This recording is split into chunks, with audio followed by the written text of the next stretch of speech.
আসসালামু আলাইকুম viewers, welcome back to my channel. আজকে আপনাদের সাথে শেয়ার করতে যাচ্ছি আরও একটি আইটেম, আর তা হলো জর্দা রেসিপি। আর এই জর্দা রেসিপিটি দেখার জন্য সাথেই থাকুন। ধন্যবাদ।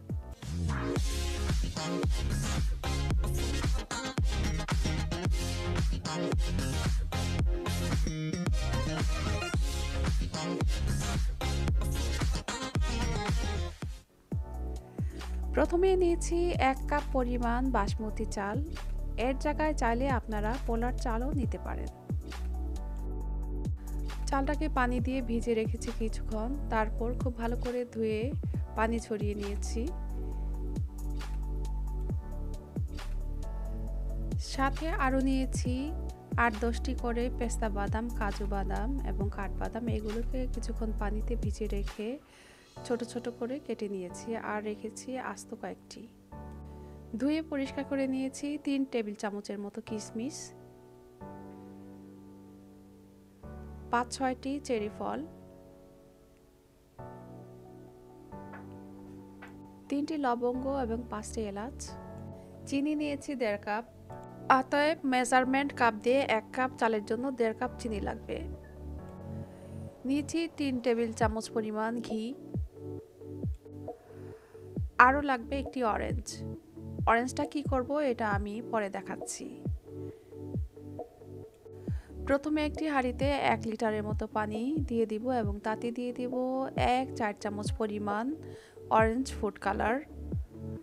তারপর দিয়ে দিব 3টি এলাচ এবং লবঙ্গ, এবং পানিটা যখন ফুটে আসবে তখন দিয়ে দিব ধুয়ে রাখা চালগুলো।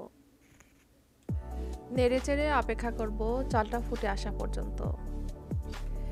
এখানে চালটা 90%-এর মতো সেদ্ধ করেছি, আর বাকিটা যখন জর্দা রান্না করব তখন সেদ্ধ হয়ে যাবে।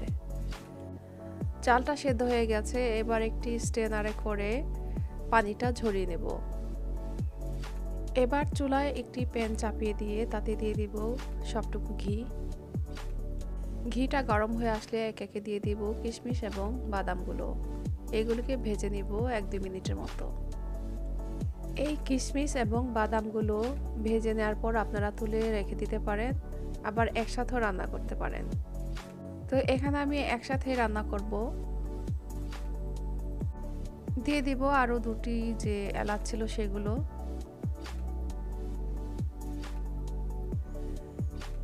এবং দিয়ে দিব চিনি। চিনিটা যখন হালকা গরম হয়ে আসবে তখন দিয়ে দিব 1 কাপ পরিমাণ লিকুইড দুধ। আর দুধ না দিলে এর জায়গায় আপনারা পানিও দিতে পারেন 1 কাপ। এ সময় চুলার আঁচটা একদম লো ফ্লেমে রাখতে হবে, আস্তে আস্তে নাড়তে হবে। এভাবে ঘুরিয়ে ঘুরিয়ে নাড়তে হবে যেন পোড়া লেগে না যায়। যখন চিনিটা একদম গলে যাবে এবং চিনি এবং দুধের শিরাটা এমন ঘন হয়ে আসবে তখন একে একে দিয়ে দিব সবগুলো সেদ্ধ করে রাখা চাল। এবার এই চিনি শিরা এবং চালগুলো খুব ভালো করে আলতো করে মিশিয়ে দিতে হবে। এবার দিয়ে দিব 1 চামচ পরিমাণ গ্রেট করে রাখা অরেঞ্জের খোসা। এটিকেও হালকা মিশিয়ে দিব, তাতে খুব সুন্দর একটা গন্ধ আসবে। আর আপনাদের কাছে যদি অরেঞ্জ না থাকে তাহলে একটু অরেঞ্জ এসেন্সও দিতে পারেন। এবার চুলার জালটা লো ফ্লেমে রেখে ঢাকনা দিয়ে রেখে দিব 5-6 মিনিটের মতো। এরপর ঢাকনাটা সরিয়ে হালকা একটু নেড়ে নিব এবং দিয়ে দিব 2 টেবিল চামচ পরিমাণ গুঁড়ো দুধ। গুঁড়ো দুধ দিয়ে আবারও একটু আলতো করে মিশিয়ে নেব।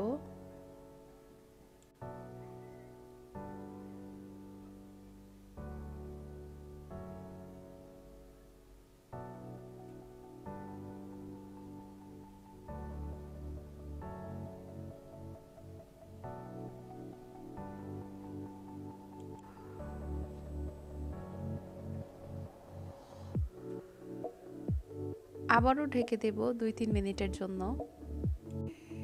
এই 2-3 মিনিট পর ঢাকনাটা উঠিয়ে দিয়ে দিব 1 চামচ পরিমাণ কেওড়া বা গোলাপ জল। এবার চুলার ফ্লেমটা বন্ধ করে দিব। আর এই তো হয়ে গেল খুবই সহজ এবং মজাদার জর্দা। আপনারা চাইলে ঈদে অতিথি আপ্যায়নে আপনারা চাইলে খুবই অল্প সময় এবং অল্প উপকরণ দিয়ে ঝটপট এই জর্দা রেসিপিটি তৈরি করে নিতে পারেন।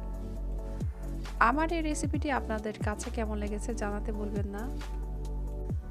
যারা এরই মধ্যে আমার এই চ্যানেলটি সাবস্ক্রাইব করেছেন তাদেরকে জানাই অসংখ্য ধন্যবাদ।